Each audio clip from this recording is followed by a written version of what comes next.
23 ફેબ્રુઆરી 2025ના રોજ સુરત ખાતે India today ગ્રુપના પ્રમોટર્સ દ્વારા વિઝનરી ઇન એકેડેમિક એક્સિલન્સ એવોર્ડનું આયોજન કરવામાં આવ્યું હતું, જેમાં ટોપ 20 સ્કૂલ સંચાલકોમાં અમારી સંસ્કાર ભારતી ટ્રસ્ટને આધીન શાળા રૂંગટા વિદ્યાભવન અને રૂકમણી દેવી રૂંગટા વિદ્યાલયના કેમ્પસ ડાયરેક્ટર શ્રી કુલવંત મારવાલને ટોપ 20 સ્કૂલ સંચાલકોમાંથી દ્વિતીય ક્રમે સન્માનિત કરવામાં આવ્યા છે.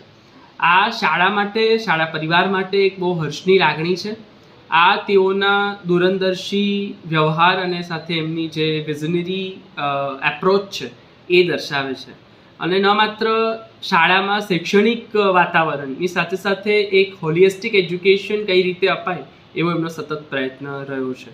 તો આ માટે શાળા પરિવાર તેઓને અભિનંદન પાઠવે છે અને સાથે સંસ્કાર ભારતી ટ્રસ્ટને આધીન જે શાળાઓ છે એ હર્ષની લાગણી અનુભવે છે.